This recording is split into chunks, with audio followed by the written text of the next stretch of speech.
자, 저번 시간에 이 부분을 완성을 했었는데 이제 마무리를 조금 할게요. 조금 미흡했던 부분들 전부 다 마무리 작업을 한번 이 중간 부분에 한번 점검하는 것도 중요한 부분 중에 하나가 될 것 같아요. 그래서 자, 마무리 작업 이제 체크를 좀 할게요. 이런 것들 있잖아요. 이런 실수들 안 하게 이런 거 잘 마무리해서 한 번쯤 보시면서 체크해 보시는 것도 좋을 것 같아요.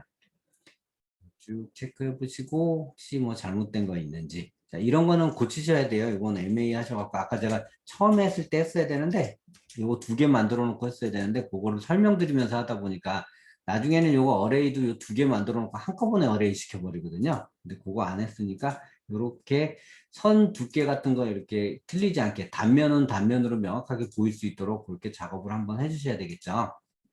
그리고 가장 중요한 건 머릿속에서 이해를 한번은 해주셨으면 좋겠어요. 이런 부분이 왜 히든선이 나오는지 요거를 이해하시면 여러분들이 그 어떤 도면을 만나도 이럴 땐 어떻게 그리지라고 막 당황을 안 하게 돼요. 우리가 사실 가장 많이 당황하는 부분이 지붕 부분이기는 해요. 그렇지만 밑에 부분은 사실 거의 하나만 이해를 하시면, 한 도면으로만 이해를 하시면 지붕에서 헷갈린 거 제외하고는 나머지는 다 똑같거든요. 그래서 이렇게 작업을 해주시면 좋을 것 같고요. 자, 이 부분도 아까 작업을 안 했기 때문에 작업 마무리 할게요. 자, 이렇게 50 넣고요. 원래 여기서 미러를 시켜도 되는데, 선 하나 긋고 미러 시켜도 되는데 아까 해본 거 반복 연습한다고 생각하고 이렇게 작업을 해보겠습니다. 자, 역시 마찬가지로 해치를 넣는데 해치 여기서 구해받지 마시고요. 해치 그냥 넣으세요. 해치 그냥 넣으시고, 네, 확인 누르시고, 자, 여기도 해치 한 번 더, 네, 점 선택해서 여기도 해치 한 번 더 그냥 넣으시고요. 이렇게 넣은 상태에서 MA 이용하셔서 여기 있는 거 선택해서 바꾸시고요. 여기도 여기 있는 거 선택해서 이렇게 바꾸시면 여러분들 크게 막 고민하시고 막 이렇게 해치를 정리를 다시 해야 되나 막 이런 생각을 안 가시셔도 되는 부분이에요. 여기 해치 안 집어넣었죠. 이런 거 주의하셔야 되겠죠. 해치가 이렇게 경계점 부분에서 선택되는 게 많기 때문에 이런 거 주의하셔서 해치 작업하셔야 됩니다.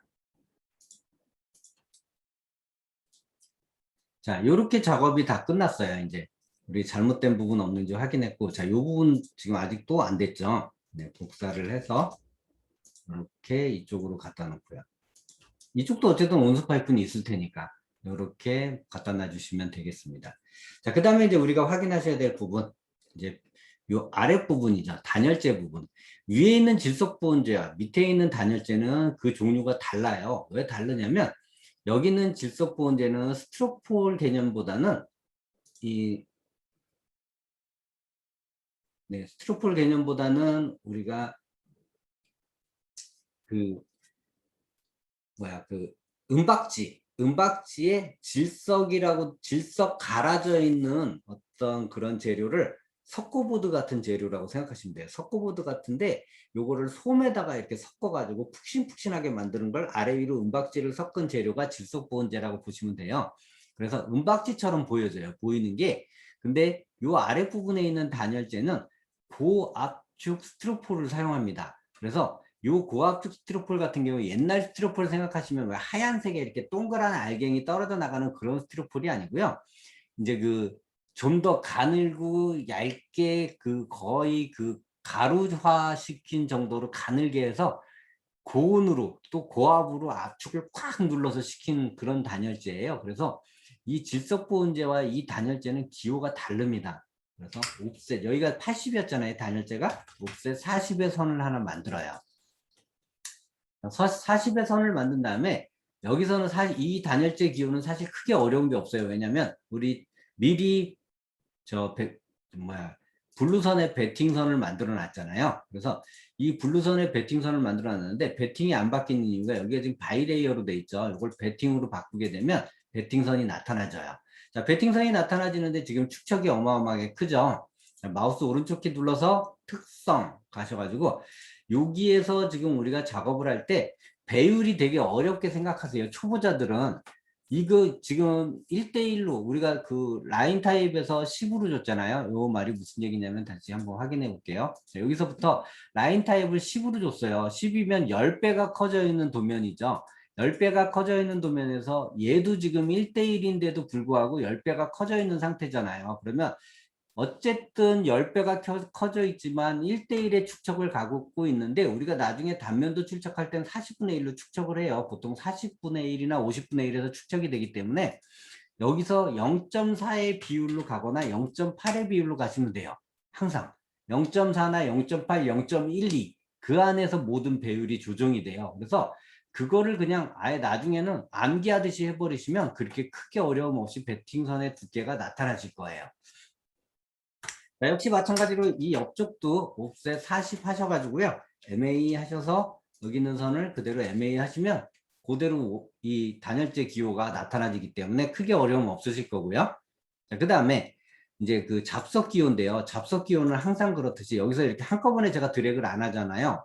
안 하는 이유가 뭐냐면 아래 위에 직선까지 같이 선택이 되거든요. 그래서 이렇게 따로따로 두 번에 걸쳐서 해요. 이렇게 따로따로 두 번에 걸쳐서 얘를 복사를 합니다. 복사를 해서 요 끝선에 맞춰서 이렇게 복사를 해서요. 이쪽 끝선에다가 이렇게 갖다 놔요. 자, 그러면 이쪽 하나 똑같은 간격, 여기 있는 간격과 똑같은 간격으로 나타나지죠. 그 다음에 어떻게 하냐면 요 두 개 있죠. 요 두 개, 뒤에 거 두 개만 선택해서 복사를 해요.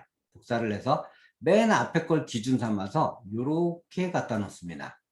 이런 식으로. 그러면 우리가 건축하는 분들이기 때문에 어쨌든 같은 간격으로 나란히 가주는 게 최적으로 이쁘잖아요, 사실. 이렇게 표현해 주는 것이 가장 좋습니다. 자, 역시 마찬가지로 이 정도 두는 게 좋겠죠. 자, 여기도 선은 콘크리트 안에 들어있으니까 지우고 밖으로 나간 선 지우면 전체적으로 동일한 간격으로 쭉 나란히 가지고 있는 것을 우리가 확인할 수 있거든요. 원래 건축 도면 자체가 일률적이고 이 보편적으로 가장 규격화돼서 나가주는 게 제일 좋습니다.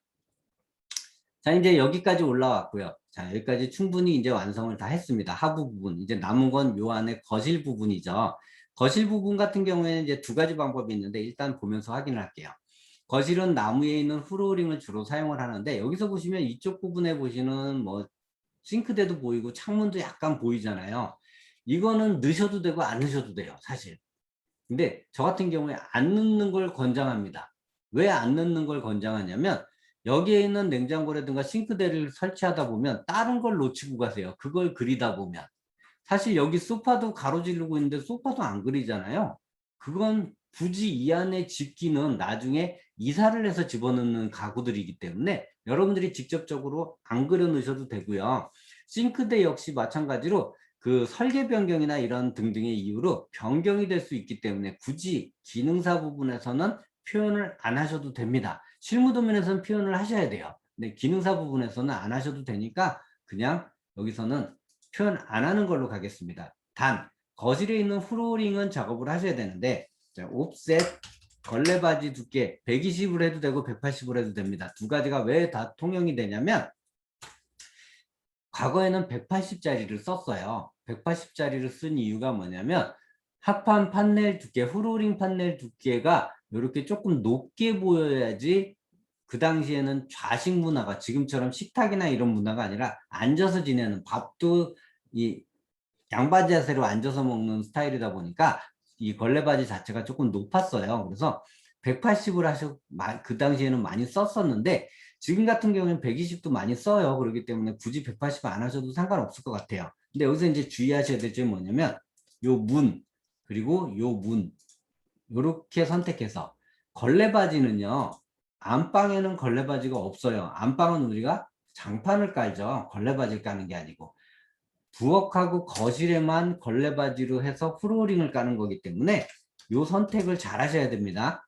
요거 주의하셔서 작업하시고요. 역시 마찬가지로 MA 하셔가지고 이렇게 선택하시면 되겠죠. 자, 그 다음에 이제 플로어링 판넬을 집어넣는데 요거는 옵셋으로 300에 20 하셔도 돼요. 어떻게 하냐면 옵셋 300 이게 약간 좀 어려운 방법이기도 해요. 20 자, 이렇게 하셔가지고 익스텐드해서 여기서부터 여기까지 하셔서 이렇게 하셔서 요거를 자 이렇게 하셔서 요거를 이렇게 어레이 클래식으로 이렇게 작업하는 방법이 있습니다. 이렇게 해가지고 요 내용을 이렇게 만든 다음에 간격은 300 뭐 이런 식으로 해서 객체 선택하시고요. 자, 엔터. 미리 보기 한번 할게요. 자, 이렇게 해서 집어넣는 플로어링 방법도 있어요. 그런데 이게 이제 조금 나쁜 점이 뭐냐면 문도 뚫고 들어가서 문도 수정을 해야 되고요. 이 길이가 얼마만큼 더 나가야 될지 모르는 상황이잖아요. 그러면 굳이 이렇게 어렵게 반복해서 작업 안 하셔도 되고요. 그냥 해치 쓰셔도 됩니다. 해치에 미리 정의 쓰셔도 되고요. 미리 정의에서 어떤 타입을 쓰냐면 세로로 되어 있는 타입을 쓰시면 돼요. 두 줄로 되어 있는 이런 타입을 쓰셔도 되고 여러 가지 타입이 있겠는데 뭐 스틸 타입을 쓰셔도 되고 어떤 거든 상관이 없어요. 모양만 이쁘게 나와주면 되겠죠. 자, 이 타입을 쓸 거고요. 각도는 0도로 갈 거고요. 0도가 아니라 90도로 가야죠. 세워 있어야 되니까. 90도로 가고 축척은 집어넣은 다음에 선택을 해볼 거예요. 자, 선택. 자, 엔터 했습니다. 확인 누를게요. 자, 지금 90도로 했더니 사선이 엄청나게 됐죠. 자, 특성으로 이제 수정을 해보겠습니다.